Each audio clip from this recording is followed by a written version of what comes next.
KLTV sound check, KLTV sound check.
Taylor, what day are you going to the mall? 31st.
Morning. Welcome to the Tuesday meeting of the VOCC.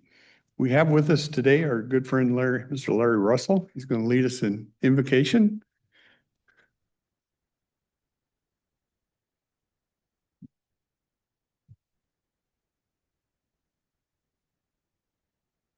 Well, good morning. Morning. Two little short snippets out of God's word before I pray. The first is Ecclesiastes 4:9, where it says, "Two are better than one because they have a good reward for their toil. And a threefold cord is not quickly broken." And then from Psalm 133, "How good and pleasant it is when brothers dwell in unity. For there the Lord has commanded the blessing, life forevermore." So let's pray. Father, in your word, you say you promote and demote leaders. I thank you for these leaders here that you have promoted and the spirit of unity that exists between them. In that atmosphere, I pray that you would release your commanded blessing of wisdom and revelation on them, that they might always lead in humility and with the counsel and understanding that you give them. I ask for your protection over them and their families, their staff and their families, and the employees of this county, that it would be well with them continually. In the name of Jesus, your Son and our Lord and Savior. Amen. Amen. Thank you, Larry. For those who can join me for the pledge.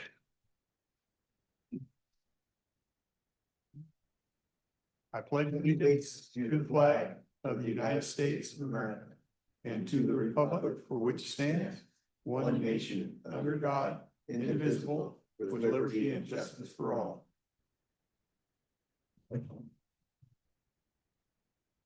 Okay, we have just a little synopsis of what the day looks like. We do have two public hearings today, one at 9:30 from our finance department and one at 9:45 building and planning. And public hearings, we try to stay on time on those, so we'll be aware of those. Okay, I entertain a motion for approval of minutes from August 3rd and 4th. So moved. Okay, we have a motion to approve. Any comments, corrections, anything? Okay, seeing none, we'll call for a vote. Those in favor? Aye. Thank you. Trying to get my screen where I like it.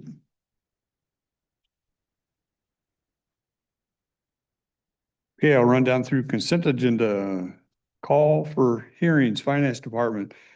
Notice budget workshops and public hearings for the 2027 amended biennial budget and property tax and assessment.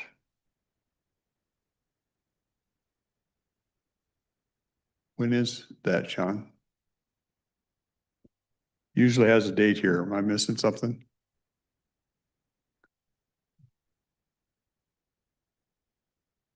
So the dates on that would be for the road levy and general fund levy on November 9th and Tuesday, December 1st for the overall budget approval. Okay. Thank you, sir. I appreciate it. Call for public hearing on ordinance to add a chapter of the Cowlitz County Code to impose local sales and use tax for criminal justice purposes. And that's hearing is scheduled for September 1st, 2026. That'll be at 9:45. Public Works will have a call for hearing for ordinance to establish a no parking zone on Kalama River Road. It's about milepost 6.0 approximately. And that also will be on September 1st, 2026 at 10 a.m.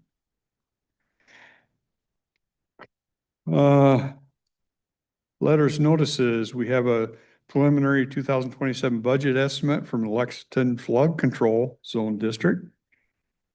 Federal Energy Regulatory Commission, letter dated 8/5/26 regarding dam safety inspection report. This is, I looked at that briefly. Everything was satisfactory, by the way. Another letter from Federal Energy Regulatory Commission dated 8/5/26 regarding the 2025 emergency action plans, Lewis River projects. Just as a reminder, these are all letters that we get copies of, letters they send to Pacific Power. Two resolutions, Finance Department, we're rescinding resolution number 08-025 to discontinue in the incentive savings program. We haven't used this since 2013. I think it was used for offset and never used again. Rescinding resolution number 04-163 to discontinue the cumulative reserve fund. We've stopped using that. So these are cleaning up some things that we no longer do. Okay, that's consent agenda. Any questions, comments on consent? Okay, I see none. I entertain a motion. I move approval of the consent agenda. Okay, we have a motion to approve. One last request, if there's any comments on this. Okay, we'll call for a vote. Those in favor? Aye. Thank you. We'll run into some motion items. We have first on the list is IT, information technology.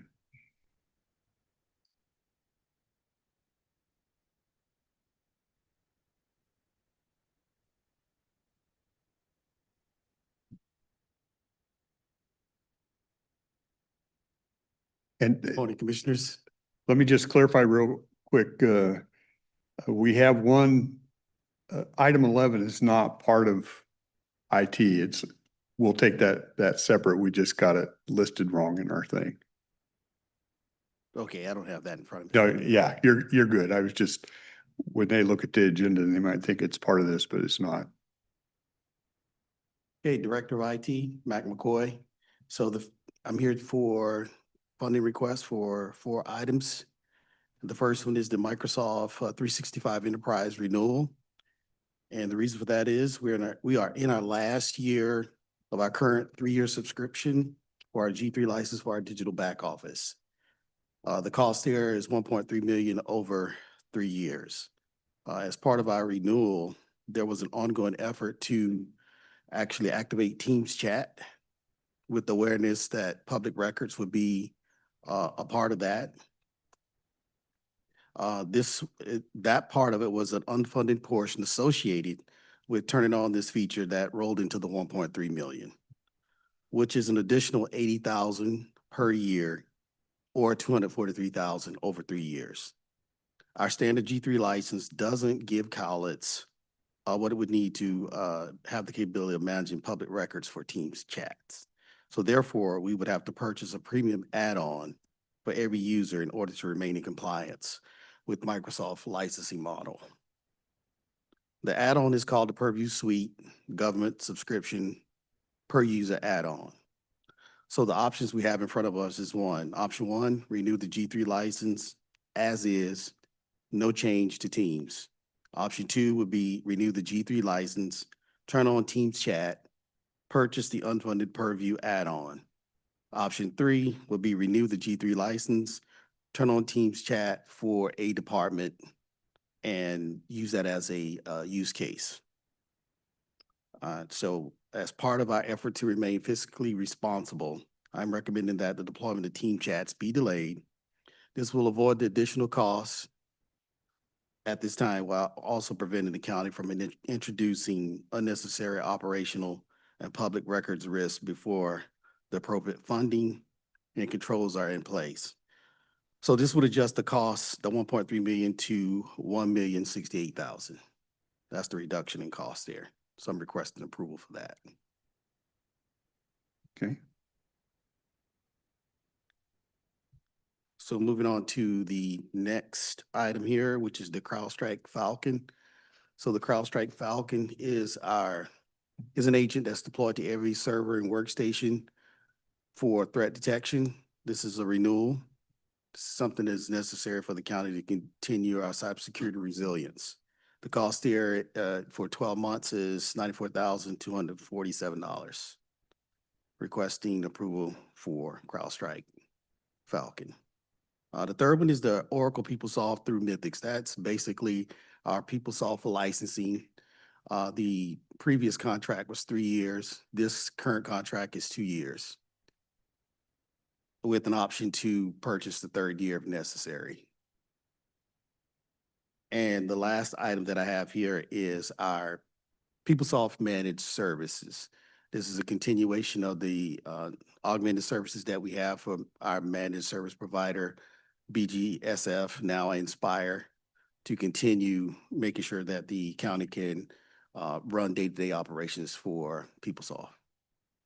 And the cost for that is $243,225 for 12 months. So the total cost for these 4 items is $1.6 million. So that would conclude. And I think we mentioned yesterday, all these were set in our budget. Except for the BGSF. Okay, And that was for the consulting on the PeopleSoft? Excuse me? That was for the consulting on the That's PeopleSoft? correct. So the Yeah. first 3 items that I mentioned are funded, and the BGSF is not. Right. We do have a current contract with Inspire, and it's pretty much, it's getting close to being exhausted, so we need to actually move forward with this one. yeah. Yeah. And Mac, why do you, why do you feel we need the contract for PeopleSoft? Well, we don't have the resources to actually perform that work. This is a specialized skill. If we were to go through the attempts of hiring, those staff would have to get ramped up, and it would take at least 2 years to get those staff ramped up because of the complexity of the PeopleSoft's modules. And I think you told us yesterday that it would actually cost us more money for the 2 employees than it would for the contract. It would cost more money. Just to go a little bit further with that, the current managed service provider, there's about 5 people on the team, so, and we only have 2 full-time FTE vacancies that we would hire anyway. So it's a better option to use the managed services, and it's cost effective.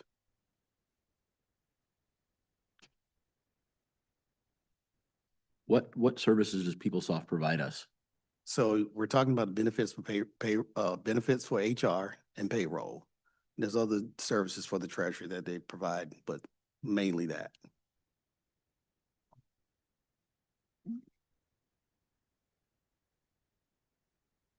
Okay. Any questions on these 4? Most of it's pretty much routine renewals of things we do. So, I'll leave it at your guys' pleasure how you want to handle the motion, if you want to take all 4. But I think we need to say something about we're taking Mac's recommendation on 1 and delaying the chat feature. Does that make sense? Yeah. Okay. Yeah. See if I can get this all in one shot here. I move to approve items 7, 8, 9, and 10 with the understanding that we're going to be delaying the chat feature on item number 7, the renewal for Microsoft 365. Okay, perfect. We have a motion. Questions? Go ahead, Flo. Just one real quick one. Have we other bids for this same service, or we have just renewed because we're renewing? Or do we have other bids from other company? I mean, I know we're trying Yeah, to cut back on money, so have we compared this service with other services available? I can So let the- Mac answer So that. Microsoft dominates this market. And so there's not really an alternative to this, because we're using Microsoft Word, Office. Those are the critical applications that we use on a daily basis. And that's pretty much Microsoft totally dominates that market. So there's really no other option. At times we wish there were, Amen. Absolutely. because they're like a bull in the china shop. They kind of push their way at times.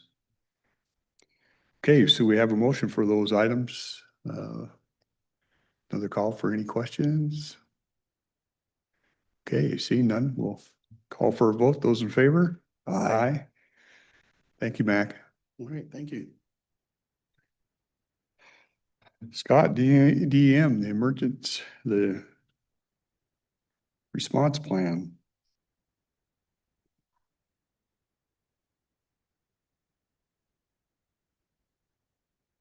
Good morning, Commissioners. Scott Neves, Director, Cowlitz County Department of Emergency Management. You've been provided copies of the comprehensive emergency plan. It has been reviewed by legal. It's also been reviewed by and approved by the State of Washington Department of Emergency Management. It now sits in front of you for final adoption and approval. And this, you need to update every 5 years. 5 years. Yes, sir. And Department of Emergency Management is we have interlocals with the city, so we not only need to adopt this, but then the cities would have to adopt it too, correct? Correct, Chairman. Yeah. Once we have your signatures on it, I will now begin the tour of all the cities to obtain their leadership signatures. And Scott, when you guys make any changes to that plan, which jurisdictions are included in that when you make it up? When you So make it up? there's actually a large distribution list as part of that plan, and they will all get updates to that plan. So it's all the fire agencies, it's all the direct cities, Public Works, and all the cities, the hospital, the state, all of them are part of that distribution plan. So it's not just something that you and your people put together and come up with. No, just like all of the emergency support functions, all of those have ESF 4, which is fire. We meet with the fire chiefs, with the law chiefs for ESF 2, which is law enforcement. We meet with them and they have their fingerprints all over that document.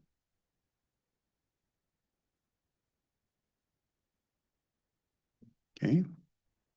Any questions on this?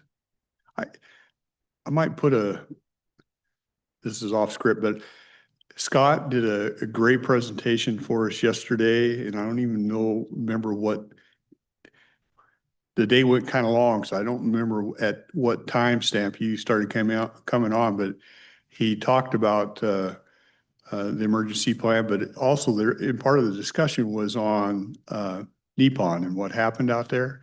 And if you have any, it was kind of eye-opening is what they were dealing with. And I thought it was, it's just a plug. If you feel like pulling up that video, I think it's worth a watch. Yeah. Yes, sir. Okay, any questions on this? Okay, I entertain a motion for approval. I move approval of item number 11 on the motion items, adoption of the comprehensive emergency response plan. Okay, we have a motion to approve. See no hands, no questions. Okay. Call for a vote. Those in favor? Aye. Thank you. Thank you, Scott. Thank you, sir. Risk management.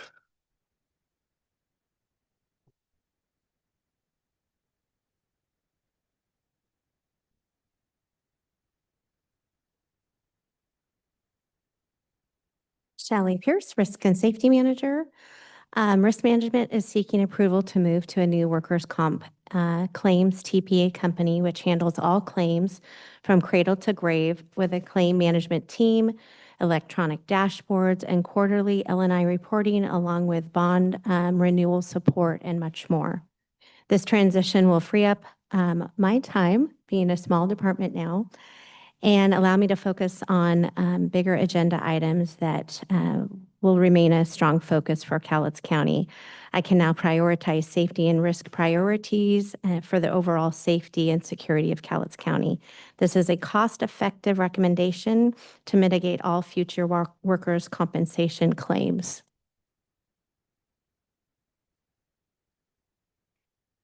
Just to add a little bit more information, it's a participating addendum going off of the contract with Clark County with Gallagher Bassett. We have done all the research. We have approval by their lawyers, our lawyers. I've also talked to the risk manager at Clark, and they highly recommend this company, and we're hoping to get a little bit better customer service through this through this company. And is it, I think I understood it's a little bit less than what we're paying their current company we use. Currently, the contract, and I'm not quite sure, was it like 36,000? Yeah. With Helmsman, and this one is gonna be 25,000 for new claims, and then they're gonna be taking on our 11 claims that we have, and that's an additional 9,300 and something dollars. I would just like to say, I know you guys have put a lot of time and energy into this, and thank you for that. I know that this change also, outside of the cost savings, it's also gonna shore up the quality of service that we're receiving from our TPA. And it's gonna make your guy, your job a lot easier, and our employees are gonna have better service also. So I appreciate the energy and the time that you guys have put into this. Thank you. Yeah. Thank you. Yeah, we're hoping, they have a electronic system that they keep track of the workers' claims, workers' comp claims, and also a system for the employees to be able to see their claim on their phone. So they have like an app where I'm hoping that the communication will be better between us, the TPA, and the employee. Yeah. Any questions on this? We feel like this is a definite upgrade. We've had some almost what I would call inexcusable errors from the old provider. Okay, seeing none, I entertain a motion for this. Move approval of the risk management participation addendum with Gallagher Bassett Services. Okay, we have a motion. One last call. I don't see any hands. Okay, we'll call for a vote. Those in favor? Aye. Aye. Thank you. Thank you. We have first public hearing, and if that clock's right, about 7 minutes. So if there's any public comments, I can take those till then, or we can recess for 7 minutes. Okay, we'll recess till 9:30.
Okay, back from recess, we'll head into our first public hearing. Sean.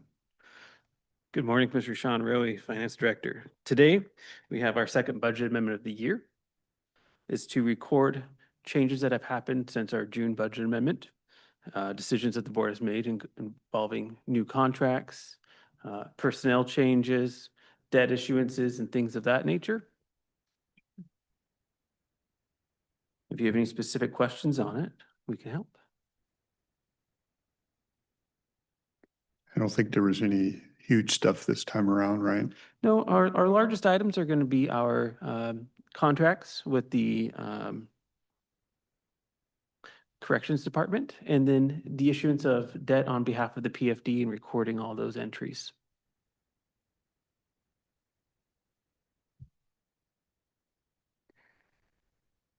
I don't think I really have any questions. You kind of go over this stuff. It's just required for us to do it every so often in Yeah. public. So, somebody said yesterday, you need to use the gavel more. I said, I only use it for these public hearings. So we'll open up to the public if they have any comments. If not. Hmm.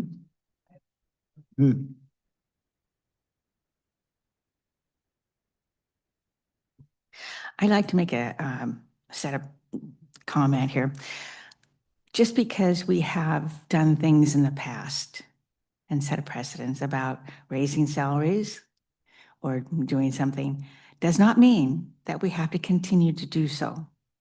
And I would like to put that out to everybody because we don't have to be comparable to other counties that are like us.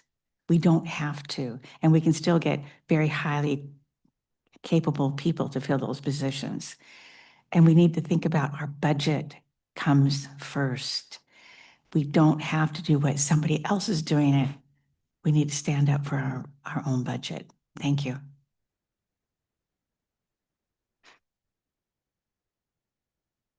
Anything else? Okay, I'll close public comments and entertain a motion. Move approval of the 2026 budget amendment. We have a motion to approve. We've already asked for public comment, so we'll go straight to the vote. Those in favor? Aye. Aye. Thank you, Sean. That was quick. Thank you. Yeah. Okay, once again, I'll offer any comments on anything. Or we will recess to 9. I can't start a public hearing early, so we have to wait till 9:45 to start the next one. Okay, we'll recess to 9:40.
Okay, back from recess. Adam, we'll just turn it over to you. We'll start this. Good morning, Commissioners. Tracy Jackson, Building and Planning Director. In front of you today is a critical areas ordinance.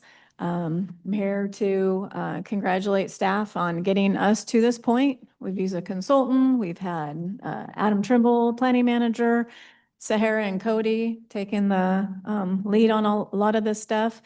We've been through several Planning Commission meetings. We've had joint workshops. We've had commissioner conferences. We've had workshops yesterday. We've kind of, BPAC has been part of this. We feel like we have a sound product moving forward, bringing it forward the Cowlitz County way. And so I'll turn over to staff and present and talk about what we did yesterday. So the public can hear again, and then hopefully we'll get a approval to move forward and send it to the state. Thank you, Director Jackson. So again, Adam Trimble, Planning Manager, and we are in a continuation of a hearing that the board initiated in July to consider this ordinance. It is something that's required. Every 10 years, the jurisdictions in the state have to review their critical areas code and their comprehensive plans. So that is the process we've been working on. This step, the critical areas ordinance, is, about a 7-month effort to get to this point, and we appreciate the board's support with the consultant services to help us do this review. It is, as I mentioned, required, and that requirement comes with some ties back to state funding. So it is a key requirement for a lot of the funding that we receive for roads and other just major county functions. These aren't optional asks. This isn't funds that we could live without. These are essential grants that the state passes through from money that it collects from Cowlitz County residents. And so without having your comprehensive plan, your critical areas ordinance current and accepted by the state, those applications go nowhere. So that is kind of the leverage here for this update process. And we want to make sure that we get our part done. So that's where we are today. We've brought forward an update that received a lot of public input, a lot of comments. I've talked a little bit about our approach to this update, which is making sure that we've included several new and enhanced ways for property owners to make use of their property and achieve their development goals. The state has asked every jurisdiction to make sure their regulations are consistent with the best available science, and that science comes from state agencies. So in this case, we're seeing increases in buffers, increases in protections for streams, for wetlands, for habitat zones. And so our approach reflects the fact that those standards are increasing. And what we wanted to do was make sure that we are consistent with the law, that we're adopting a standard that won't be challenged, that agencies will accept. And we have proposed those. We've survived that scrutiny already with this code update. So we've had that review. We've not been challenged, and we've added a number of options for residents to engage with their property and make use of it. We have 14 different allowances or mitigations or variances that a property owner who's confronted with a situation where they're not able to use what they have is able to engage with our local code and find a way through that path, through the thicket of standards such as buffers or restrictions. And they'll be working with their expert to get to a point where they can use their property. We have this reasonable use provision, for example. When the use of your property is limited by regulations such that development becomes infeasible, you can apply through our department, work with your expert, and show a way that doing the least amount of harm, you can achieve your development goal. So that and 13 other provisions that we've added or enhanced in this update is going to make sure that we're still able to accommodate growth and development. I've also talked about a number of ways in which this update is limited in its application. So residents in this county, property owners, small timber holdings, they're still going to be able to harvest under Department of Natural Resources rules. So this update is not going to be imposed on those folks who are doing a timber harvest. They're going to go through Department of Natural Resources to accomplish that. And that department has different standards, frankly. So anybody looking to convert their forest land to residential, they will engage with this code, but that's a different scenario. It also doesn't apply to the shorelines of our major rivers in this county. So people who are waterfront, riverfront, are going to continue to be regulated under our 2016 critical areas ordinance, which is our current code. So their standards won't increase until 2030 or so when we update our shoreline master program. So we've identified a few ways in which the application of this is narrowed. We've also added some language talking about our voluntary stewardship program. And that is a program that allows people who are doing farming to find creative and collaborative ways to protect the environment without being subject to this code that we're asking you to vote on today. So voluntary stewardship is an alternate path that recognizes the importance of agricultural uses in farming. And they have the ability to kind of do what works for them to protect the environment, working through voluntary stewardship. So those are a few examples that I wanted to highlight today without going through the whole presentation, which we've done a few times. But yeah, adoption is required for state funding.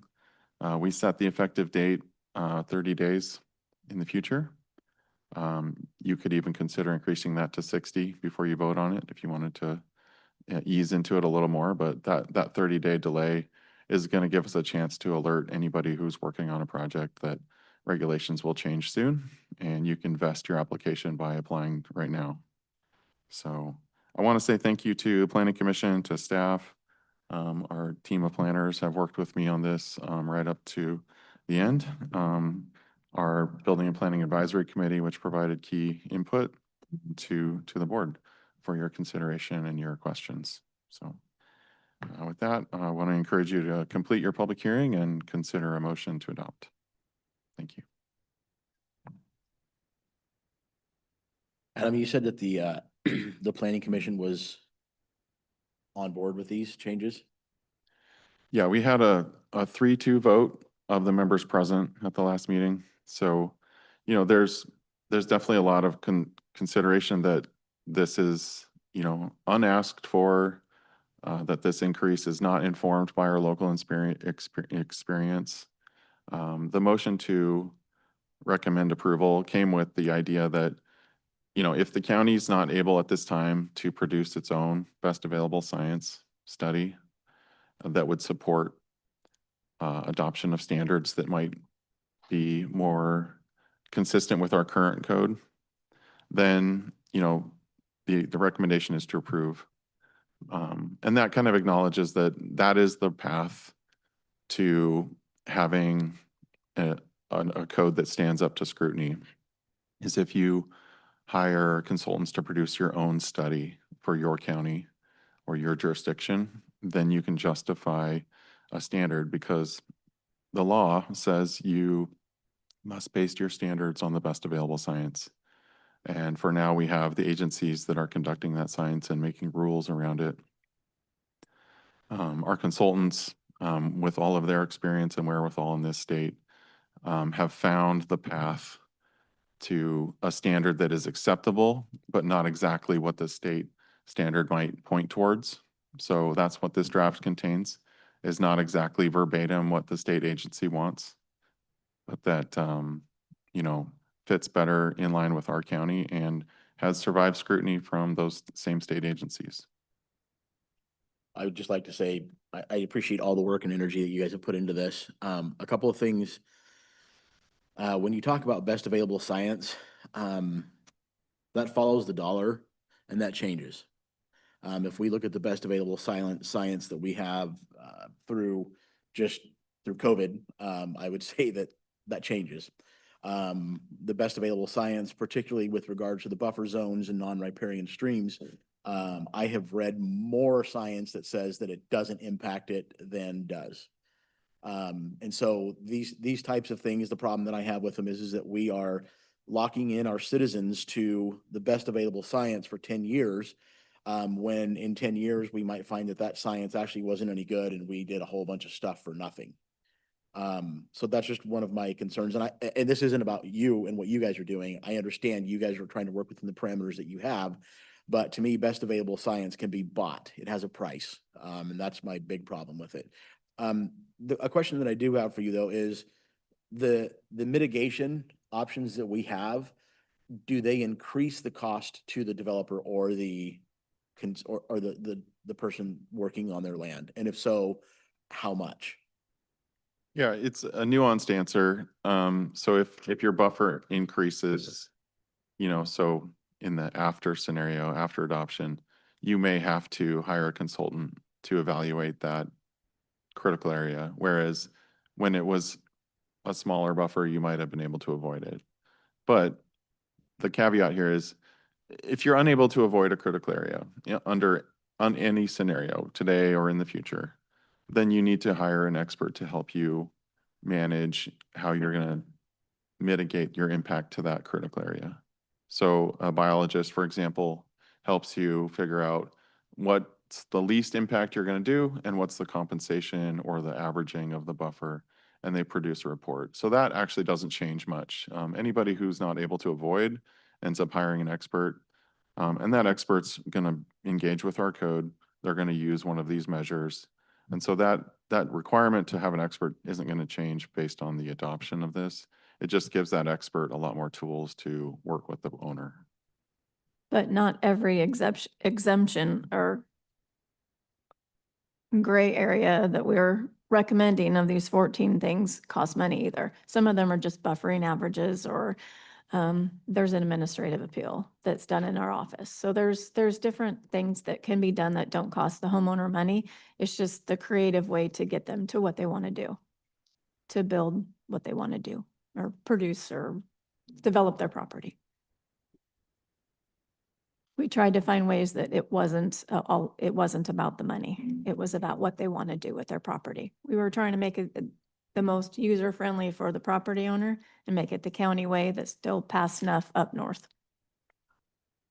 It sounds like no matter what you do is the added cost of having to hire a professional to figure out how to do this is added cost to the property owner. And again, shooting a hole in the head of affordable housing costs. Yeah, it's a difficult terrain. We just have, we have a lot of hills and streams and rivers and creeks. And I think my point was just that we have a lot of people who have to hire these experts no matter what, because they're encountering these on their property and can't avoid them. So if I understood what you said, this was passed by the committee by a 3-2 vote. Yeah. What were the concerns of the two? Yeah, They opposed to it. I think we have like the concept that we've heard, which is, this is not something we looked for. This is not something that county residents are asking for. This is a state requirement. And is there a way to push back? Is there a way to take a stand? I think we have some of them here, so we may hear from them. But there was also a suggestion to adopt current wetland buffers, right? As an alternative to the staff recommendation. We did a comparison during the meeting of the before and after, and we found that at the lower quality wetland levels, there isn't much of a change in the buffer sizes, the protection areas. When you get to those higher quality pristine wetlands, the class 1, there's big changes in the amount of protection that the state is asking the county to impose. And my counter to that is that a lot of those pristine wetlands are found around our major rivers. And a lot of them are going to fall within the shoreline jurisdiction, which will, again, be subject to the 2016 code for a number of years. So we're not actually changing the effect of those state requirements for those properties yet. For me, one of the biggest, I guess this is just an emotional red flag, but it really ticks me off that the state does this kind of stuff and they attach critical funding to it as almost you're going to do this or else type of a thing. And that irks me. Yeah, Yeah.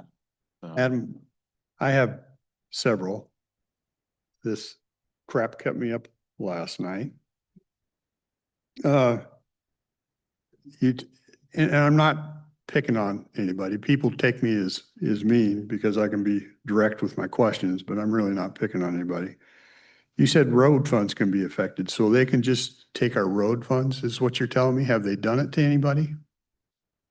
I believe the county faced that scenario with the stormwater code update.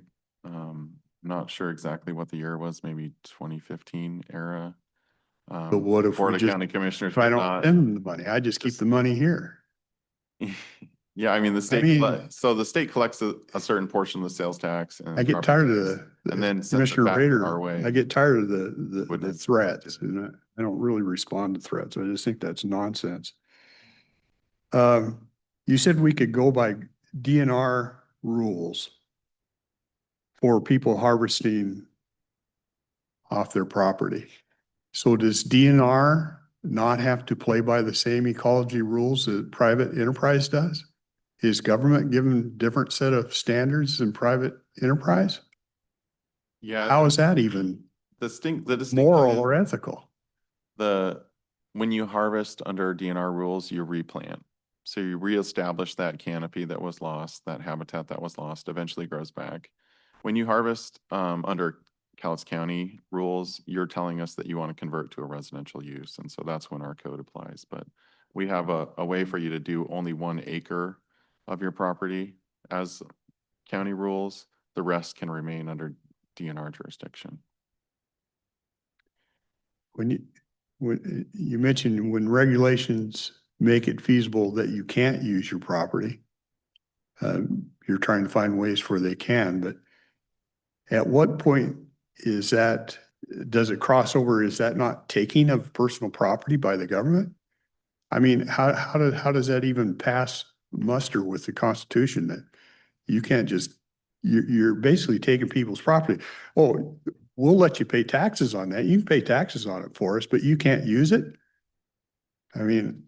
And I think this reasonable use provision that we have is a direct result of that. And this Washington State Supreme Court recognized that a county had, through application of its critical areas code, effectively taken the entire value of a property. And the Supreme Court found that that was illegal. And so this reasonable use provision is a result of that. That we now have the ability to say that the point is not to erase the value. Yeah. The point is to make sure that there's a reasonable way forward that is feasible. And you have I think you called them, there was 14 ways of getting around some of this. So what was put in place that we had to develop 14 ways to get around it? Yeah, so some of these are existing that we've worked to enhance, but essentially it's all of these regulations. We've got some that are meant to protect life and property, and some that are meant to protect natural areas. And when they combine, it can cover your property with lines and buffers and protections that make it so you can't get your driveway to your house, for example, or your stormwater system where it has to go. And so we have these allowances to make sure that, using the least impact, you can still develop. And is it fair to say as you have turnover, different people will see these allowances or these process probably differently? I mean, how are they stated that if Adam isn't here anymore and there's somebody else here and he reads this, that he reads it the same way Adam read it? How do I know that? Yeah, I would say, we've got a 78-page code. It's fairly detailed, and it is the result of years and years of similar reviews and updates. And in addition, our consultant has performed these updates for 20 different Yeah. counties. And so what we have in front of you has benefited from all of that learning.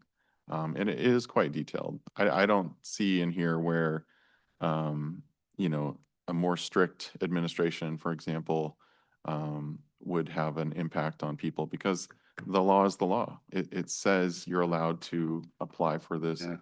reasonable exception. And I take heat from this too. He doesn't want to follow the law. not all laws are moral or just or even make sense. And you're kind of asking me to follow something I actually think is immoral. You just can't come and take people's property that the state wants to do and then tell us that we're gonna punish the rest of you by not giving you stuff to fix your roads, which they pay taxes for, if you don't do it.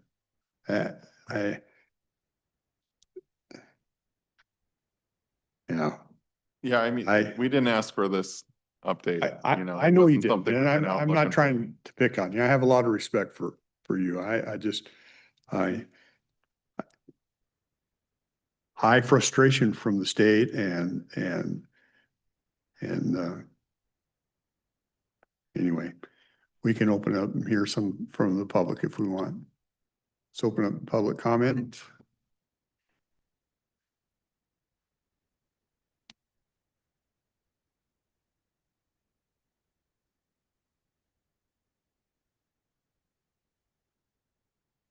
Big surprise. Hal Palmer, currently a planning commissioner. I live in Longview. First, I believe beyond any reasonable doubt that the planning department did what the state instructed them to. What the state instructed them to do. And I believe beyond any reasonable doubt that they came up with ways to work around this if you pass it. However, I share Commissioner Rader's thoughts on best available science, because just watching Dr. Fauci plead the Fifth Amendment on best available science is proof enough. There are three things I think that we failed to do because of funding. One, do a complete inventory of who would be affected by this property. 90% of all of the testimony came from Department of Ecology, Fish and Wildlife, and the governments. Very few came from private citizens who are the ones that are going to be affected by this. If you can find some funds for the department to do that study, I think that we would be in a much better position.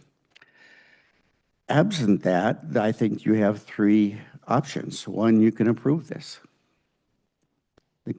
And the Planning Commission did approve it 3-2. We are down one planning commissioner. We had a commissioner ill, who I know for a fact the vote would have been 3-3 at that point, and we wouldn't be here today. Finally, the second thing that you can do is find the legal basis to contest Department of Ecology's mandated requirements on you. And I think they're out there. We can just look at the Gators Guns example. We found somebody who's contesting a law, and it's going through the process. And I think the third is send a nice letter to the state saying, thank you, here's our update. We are going to keep our current critical areas ordinance. Questions?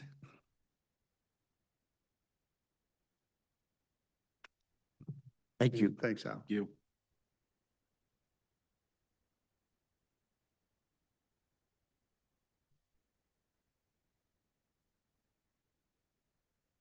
Good morning, Commissioners. My name is Francis Naglich, Ecological Land Services. Do I need to give my address and all that? Okay. I come to you today as a Building and Planning Advisory Council member, a consultant who deals with these rules for clients every day, and we've been doing it for 30 years here in Cowlitz County, Clark County, Lewis County, all throughout Washington, somewhat in Oregon. I come to you as a member of the Economic Development Council, and they've asked me to be the representative on the BPAC committee for Cowlitz County.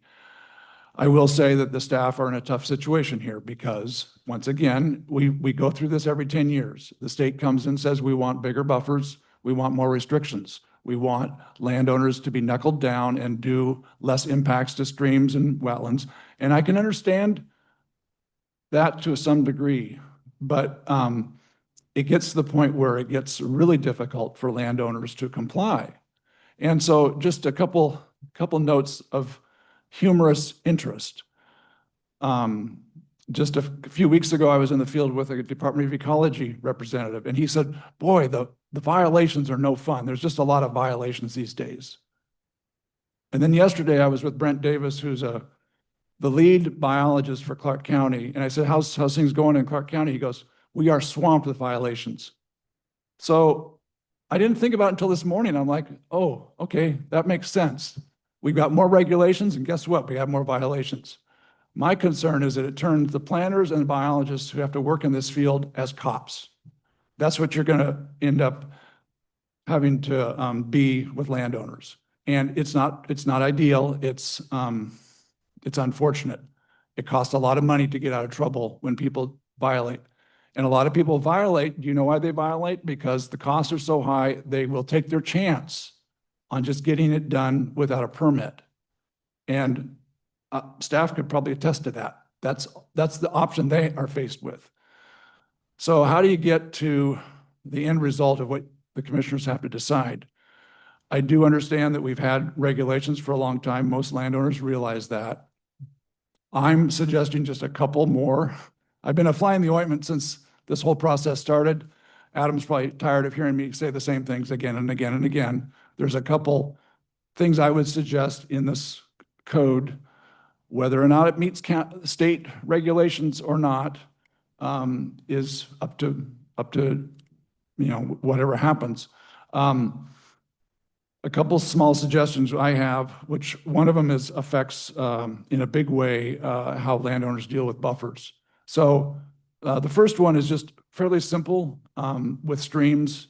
There's, and we helped Toledo, Castle Rock, Kalama work with their same ordinances.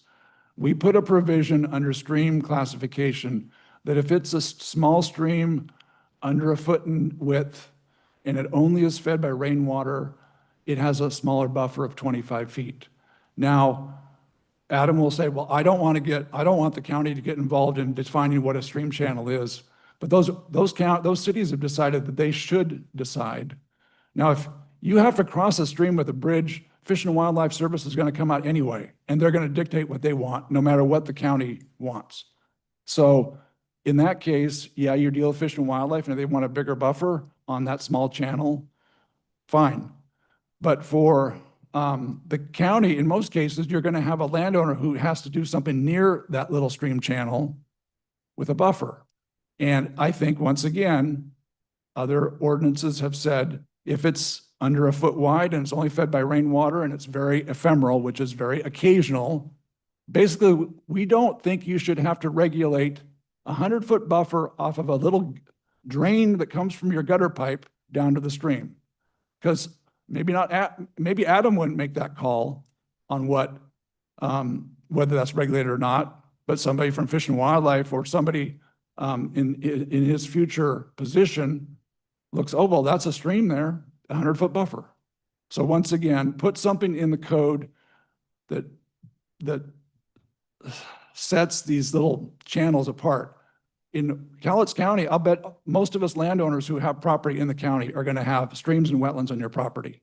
So, and that goes into my second this is the bigger issue. The state has now assumed that your buffer needs to be, your existing buffer needs to be planted with 80% cover of vegetation, trees and shrubs.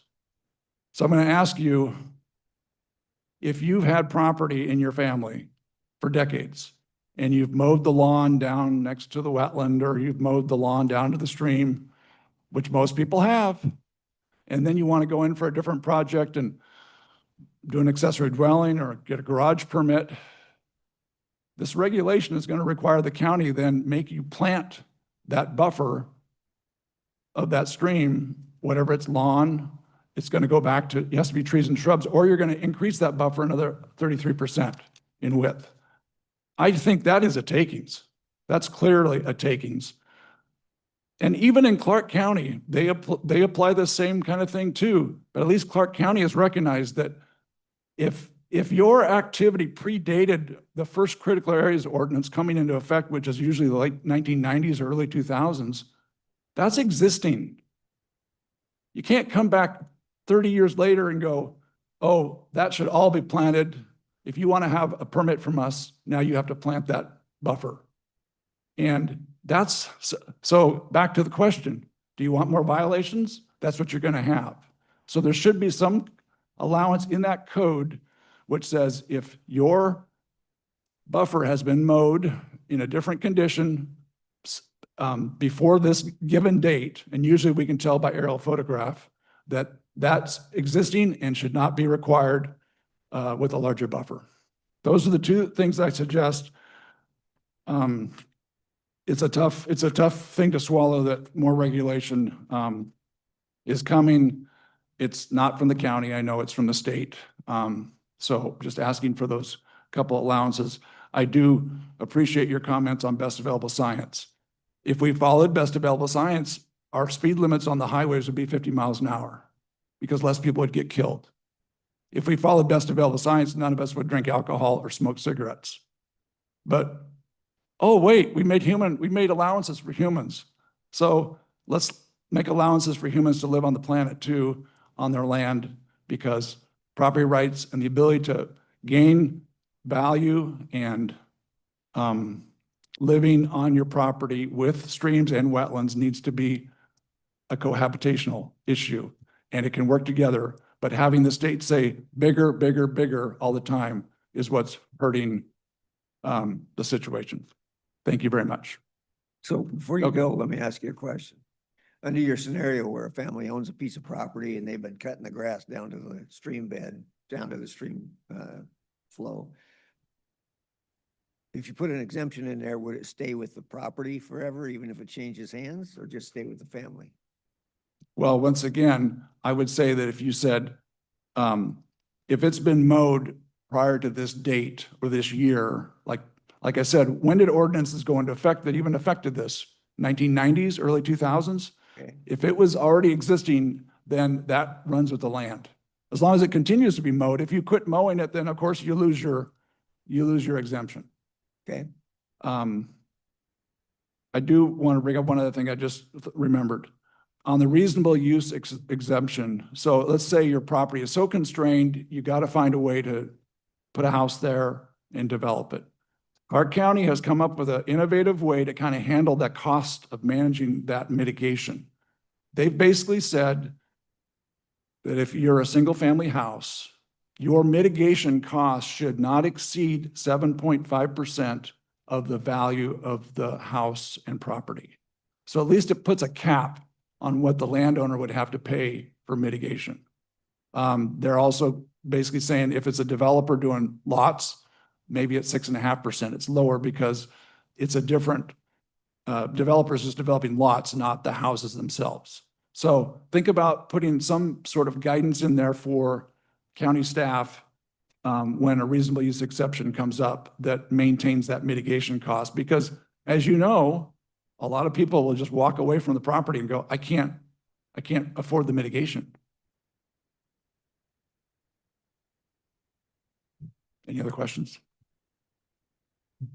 Thank you very much. Thank you. Thank you. Any other?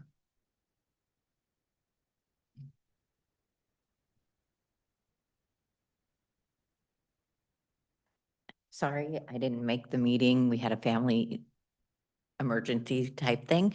I would have been the third vote and I would have voted no. Thanks.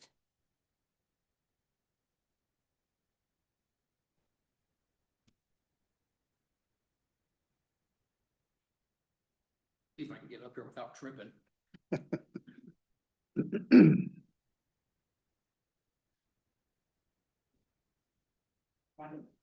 My name is Bill Cedergren, and I'm a member of the Planning Commission as well.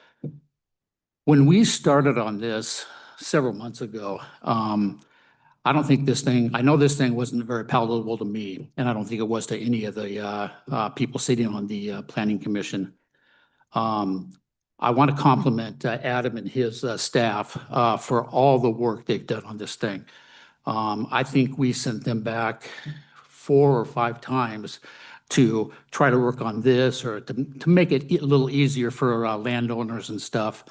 I voted yes for this. Again, I wasn't happy about it, but Adam, through all the working that he did on this, did not just follow the state requirements.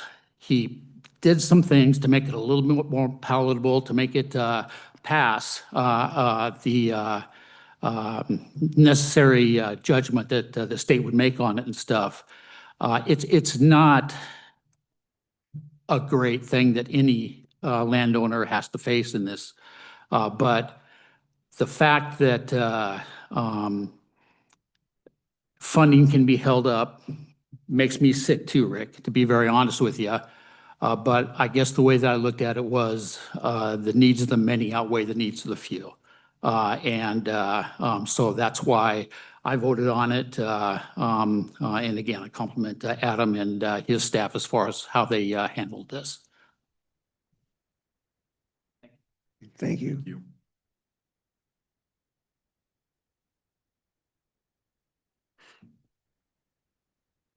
Anybody else? Okay, I don't see any hands. You don't see any hands. Okay, close public comment period. Well, I don't know what you want. I'll be upfront. I can't support it. I can't put more regulations on the people of this county. I just think it's draconian that the state does this stuff and yes, I'll tell them no. I don't have any problem telling them no. So I guess I have two questions. One is grandfather rights, is that something we could put in there? Yeah, the comment about what's the existing condition of your buffer? Is it mowed or is it planted or is it full of invasive blackberries? Yeah, we wrestled with that quite a bit at the staff level and with our consultants. I really don't like the application of this rule and how it no longer rewards you for being willing to convert a blackberry thicket to something that habitat might actually enjoy and wildlife might enjoy. But it does give you that choice. If you are willing to accept a larger buffer, then you can continue to maintain it as a lawn. Yeah, and there was a point about who would police that. So our review extends to the point of application and final inspection.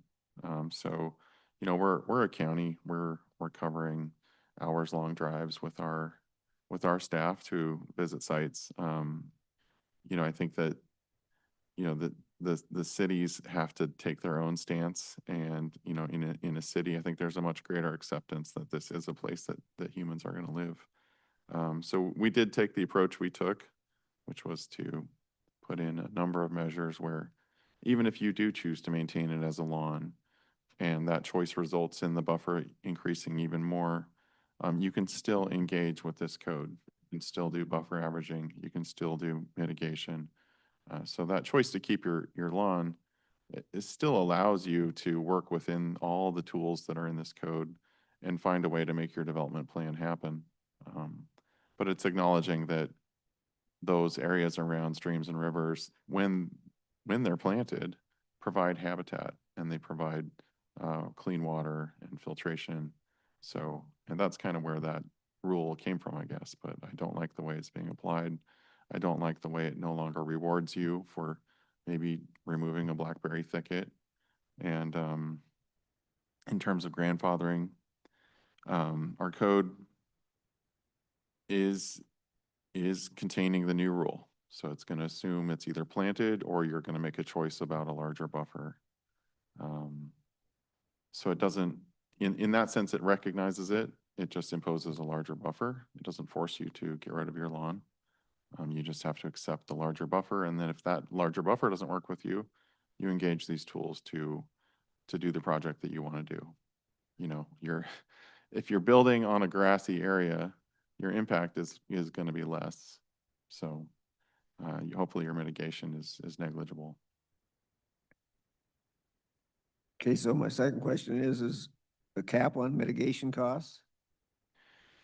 Yeah, I think that's interesting. 7.5% of the value of a home or properties, that's a huge number. Our properties are often larger here in the county. You're dealing with 2 acres, 5 acres. So I don't know exactly what Clark County was responding to with that cap. But yeah, if you're trying to do standard lot development in a neighborhood, I think that is a really smart idea that we shouldn't be increasing the homes in a neighborhood by, 7.5% of the 7.5% of their value. I'm questionable about how we would apply it here, given our lot sizes are so much larger and you have so many more mitigation options. I'd say if the board was interested in that, you could direct us to develop an administrative policy that contains that. So that would guide how we administer our reasonable use provisions. Or you could adopt a resolution an accompanying resolution at the board level that would direct our department to use that metric and that standard when we administer our reasonable use provisions. So that's a couple ways you could deal with that if you're interested in that, and we could bring back some research on how that would look. I don't think it's too late by any means. You could approve this ordinance and then provide that to us in terms of a resolution or an administrative policy direction.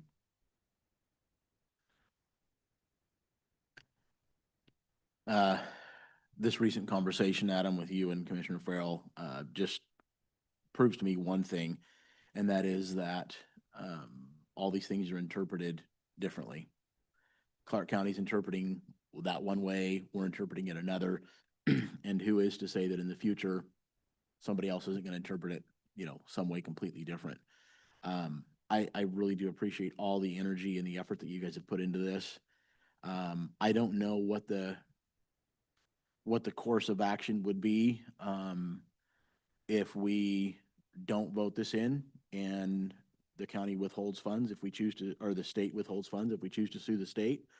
I don't know, but I do feel, and I have always said, that I am going to stand firm on the things that I believe that we have impact over and that we can actually influence, and not really get into the weeds with the things that we have no influence over.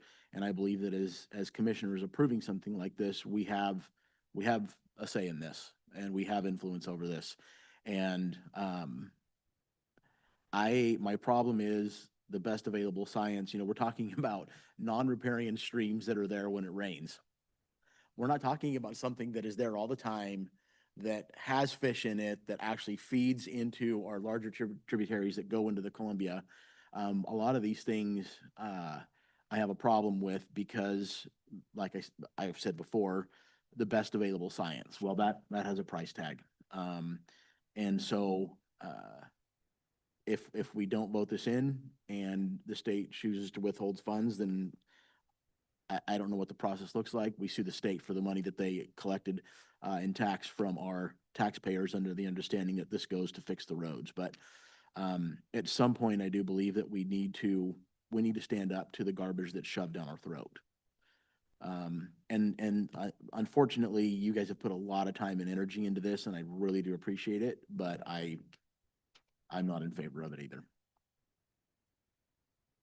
It's crazy to me. We've got to the point where the state imposes so much that now if you want to take out a blackberry bush and mow that section, you got to give them more property. Does anybody think that that's okay? I don't even know how that even passes muster. That is just totally insane. When I first came on 4 years ago, I started to look at, because you always hear about affordable housing. And when you look up, there's a national building firm that I think it's every 5 years. It could be sooner than that, but I think it's every 5 years. They take a look at the cost of housing and what percentage of the cost of that unit can be easily identified as regulation. And the first report I saw, it was a little over 24%, almost a quarter. The newest one that come out is 26. and these type of things. So think of that, on a $400,000 home, 100,000 of that is strictly based on regulation, whether it comes from the state or it comes from the county or whatever. So these things continue just to make it more unaffordable for people to do stuff. And I'm at the point where I'm willing to say no and we'll deal with it. So I have one more question. That is, assuming we don't approve this, what's the fallout? Is there a ramification that you know of that's going to land on us? Yeah, so as I mentioned, if you're not current with your critical areas ordinance and your comp plan, you know, that essentially you can't apply for state funding for essential things. It's tied to the funding that these aren't fun optional grants. These are grants that we expect to receive, grants that support our roads program, for example, that often show up as a match. So you have like a local contribution, a state contribution, and that's what makes that big project happen. So you're not able to apply for those. It's like a check that occurs immediately when you apply. Are you current or not? Yes or no? So that would occur in the new year. And I think one way to deal with this is remand this back to the planning commission with your direction, or schedule a joint workshop. I mean, I think that's how we handle these matters. You know, and work with us on an accompanying resolution that makes your position clear. And that, you know, that can send a message to the state in terms of how this is impacting us. But, you know, I think that we could take concerns to the planning commission and bring back a draft that the board could support. You know, that is the path forward, so that we don't have to consider the ramifications, so that we could get an update accomplished by the end of the year and not have to deal with the potential ramifications of loss of funding. So I heard a few things. We heard, you know, this concern about seasonal streams. You know, my thoughts on that are, the streams are mapped and typed already, so it's not exactly a surprise where they are or a mystery. A storm drain from your house, for example, is not a seasonal stream. That's not a concern that we have. There's also a way to challenge the typing and say it is or isn't a stream, so that's always been available to owners. But again, the board send your direction through me to the planning commission. We can take a look at that. We can take a look at the Clark County approach with the cap on mitigation and whether that's appropriate here. We also have this planted or unplanted question about buffer habitat. If there's any more work we can do, or a stand that we think we can take that won't get challenged, we could bring back that draft to you. So that's what I would encourage, is a motion to remand this back to the planning commission with direction and bring it back at a future date. Well, I also want to say thank you for all the time spent. I'm sure you got a lot of hours and a lot of headaches working your way through this to where you're at right now. So thank you for all your efforts. I appreciate that. Well, Ecology lost a suit in Idaho on streams. Does that not affect? I mean, and it was over like seasonal streams, like that would come when rains and stuff. And they wanted to control these properties, and they lost that over in Idaho. Does that not affect across the board, or? No, I don't think Each so. state would have to do something itself? There is The only precedent. thing I can think of like that was we had, and the EPA lost a case in Idaho over a wetland, isolated wetland, and it did have a national ramification. And our current code reflects, our update reflects that isolated wetlands don't receive the same protections that they used to. Commissioners, I just want to add that my only fear with holding and not wanting to do it our way is if we send the response and we don't go back to planning commission, or if the board doesn't approve anything, the state basically comes in and says, you will do it our way. And then the Cowlitz County becomes, we have to do the state mandate of their larger buffers and all of the regulations that come with the hammer, where we've tried to massage it and work it our way. So if you want to fight the fight to take the stand, please don't hold our ordinance hostage on that. Go fight your fight. I encourage it, but I don't want our ordinance to be held hostage. I mean, we can go back and forth to planning commission, but if the board isn't happy with it, then I'm just afraid we're gonna get the state regulations, and I don't want to push that on our homeowners. It's the last thing I want to do. I want our people to build and do what they want on their properties, so God. I'm open to ideas. The idea is sometimes you grow a backbone and you stand up to these things. I heard some of this same stuff. Did I not hear this same stuff when the flood management, and we put that on the shelf for probably 2 years? Did we not hear that? That ecology would come back to us and do this, that, and that to us? Doesn't mean the state won't. I'm not saying that. But how are they going to enforce it? So they say, okay, Cowlitz County, you got to do it this, and we go, we're going to do it this way anyway. They're going to send down the cops and throw you all in jail. Sometimes you got to be willing to push, and I'm frankly, I'm not afraid of the fight. Yeah, I think with the flood plan, we, the county, had accepted a grant to complete that plan. And so the concern was that the money would need to go back. This is kind of a different matter altogether, as those state funds come from county residents to the state and then get passed back through in the forms of road grants and matching funds. And that just wouldn't be happening without this. Well, if they don't want to tax send it relief. back, maybe we don't send it to them. Years ago, that's how it was. Well, and to your point, Adam, I think that to me is what I'm saying is that there may be grounds to sue the state if they collected that tax under the premise that it's going to go to this. And then they're saying, well, now you don't get it for that. You know what I mean? They're attaching a caveat to it. Yeah, it's not like the local funds that we get to keep. It's, the state's portion of the overall tax bill that goes straight to the state. And then as the state, they send it back to the counties and cities to do the things that counties and cities do, which is build roads and provide utilities and public safety. So, it's kind of a strong lever that they wield.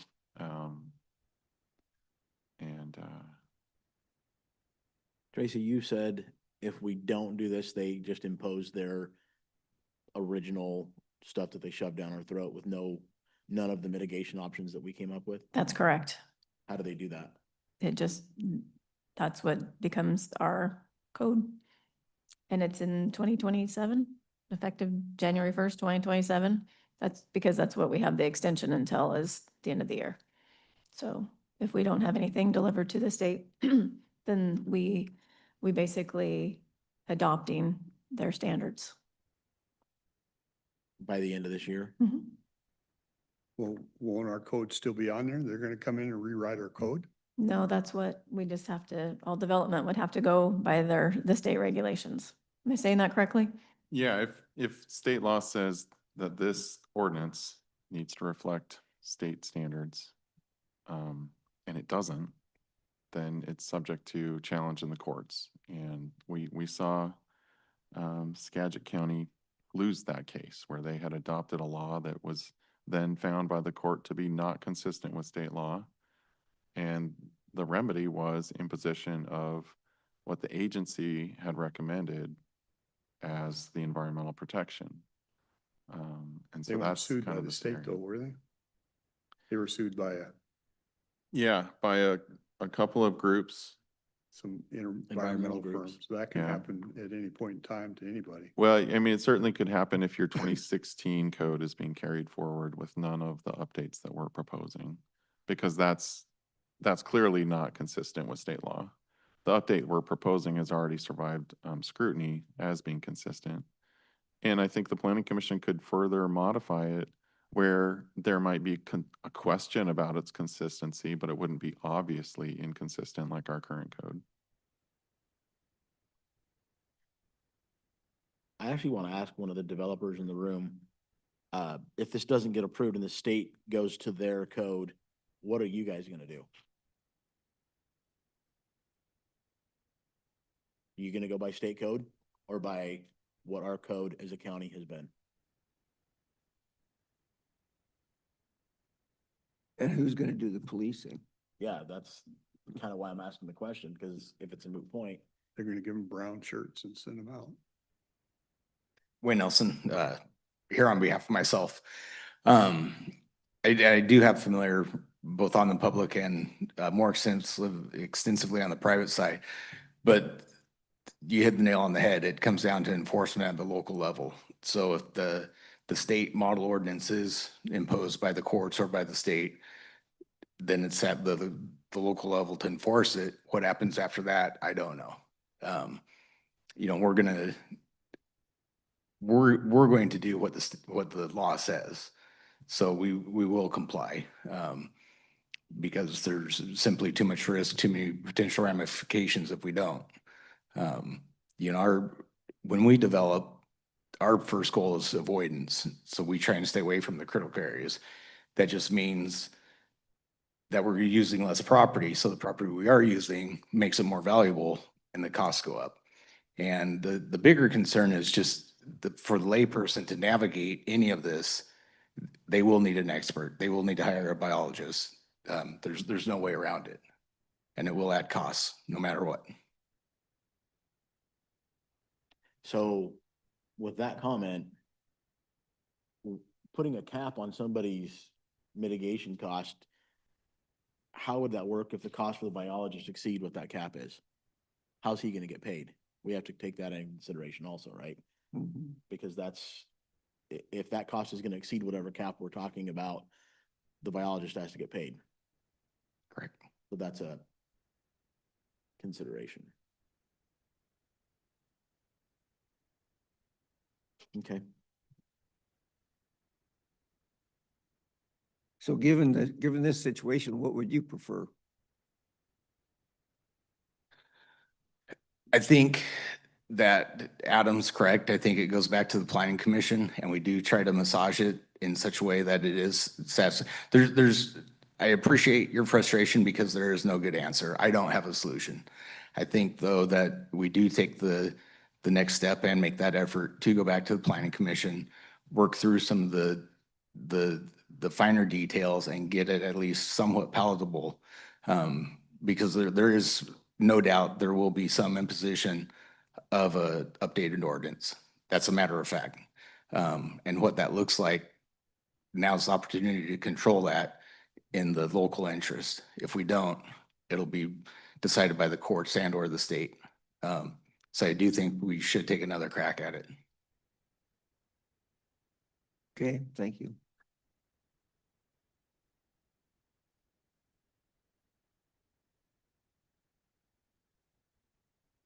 Francis Naglich again, I would echo Wayne's comment. I don't think we're that far apart from what the document has now and what it needs to have a few things added to it. And here's the question. We add a few protections, additional protections for Cowlitz County people. Then does the state say, well, that's not sufficient? Well, let them make that statement. Let's let the county, in my opinion, let the county decide what it does best with this ordinance, with some protections, some additional protections in there for the landowner. And if the state doesn't like it, then you deal with that when that happens. But at least you've shown good faith. Thank you. I'm actually not opposed to sending it back to the commission because I would like to talk to our attorneys about options.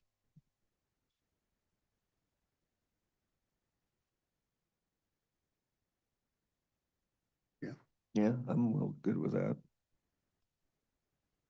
Yeah, so you've closed your public hearing, so what we would be looking for is a motion to direct staff to bring this back to the planning commission with direction to evaluate the concerns we heard at the meeting today, and then you would add any other concerns you'd like them to look at and bring it back at a future date.